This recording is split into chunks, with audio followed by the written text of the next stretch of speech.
السلام علیکم۔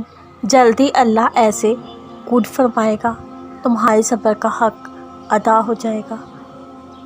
اللہ کی مدد کس کے لیے ہے؟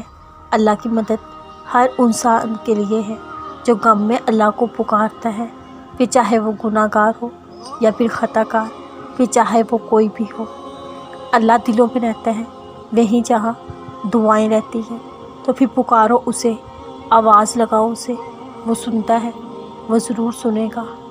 حقیقت تسلیم نہ کر کے کیوں اللہ سے شکوے کر کے خود کو بے سکون کر رکھا ہے؟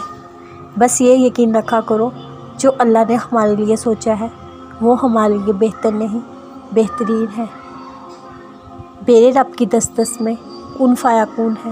تم مانگنے سے پہلے سوچا نہ کرو، بلکہ جو دل چاہے اسے اللہ سے مانگ لیا کرو، کیونکہ میرا رب دینے سے پہلے اوقات نہیں دیکھتا بلکہ ہماری اوقات سے بڑھ کر نوازتا ہے۔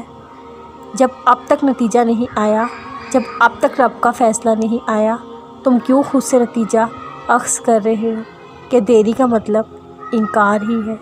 کیا پتہ دیری اس بات کی دلیل ہو کہ وہ مان چکا ہے، بس کچھ دیر تمہیں سننے کے لیے وقت بڑھایا ہوا ہے، تو صبر سے اس کے جواب آنے کا انتظار کرو، پھر دیکھو کیسے تمہیں اللہ خوش کرتا ہے۔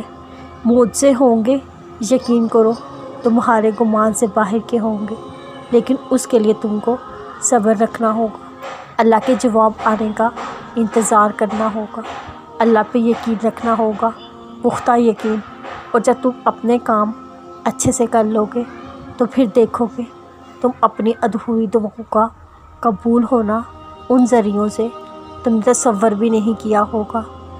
جو اللہ کے کرنے کے کام ہیں ان کے بارے میں تم دماغ نہ لگایا کرو، کیونکہ وہ اپنے کام کرنا بخوبی جانتا ہے۔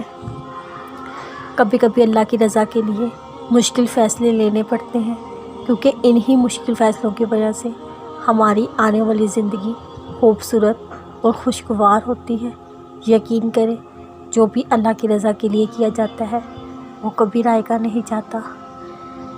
مایوسی کو اپنے اوپر حاوی مت ہونے دو، بلکہ اسے اپنے پختہ یقین سے مات دے دو، پھر دیکھنا کیسے تمہاری زندگی کی ڈھیروں الجھنیں یوں ہی سلجھ جائیں گی۔